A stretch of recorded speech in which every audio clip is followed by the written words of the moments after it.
তখন বলে চল ফিরে আবার। ভাইজান, এত ভাবাভাবি বন্ধ করেন। কি ভাবছেন এটা ঈদ আমেজ?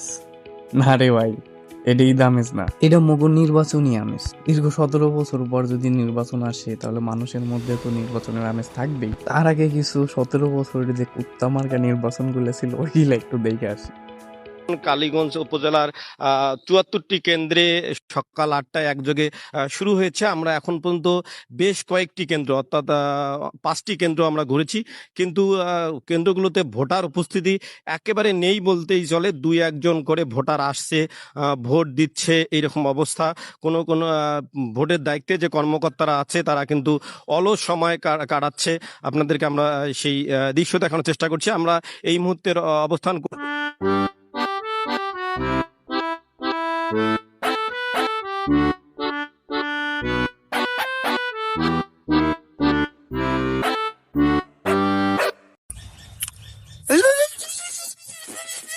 নির্বাচনটা ছিল কুত্তা মার্কা নির্বাচন। সুস্থ নির্বাচনকে বিএনপি বলে কুত্তা নির্বাচন। কাওয়া কাদেরের এই কথা অনুসরণ করে তখন কিছু মানুষ মিমস বানাইছে। সুস্থ নির্বাচনকে বিএনপি বলে কুত্তা নির্বাচন। ক্ষমা চাইতে হবে তবে আশা করা যায় এই বছর আর কুত্তা মার্কা নির্বাচন হবে না, কুত্তাকে ভোট দিতে হবে। ও হ্যাঁ, একটা কোশ্চেন ছিল, সবার আগে বাংলাদেশ এই স্লোগানটি সর্বপ্রথম কে দিয়েছিল? হ্যাঁ, অনেকে বলবেন তারেক রহমান দিয়েছিল। এক্স্যাক্টলি এটা সঠিক না। সবার আগে বাংলাদেশ এই স্লোগানটা দিয়েছিল আসাদুজ্জামান ফুয়াদ ভাই।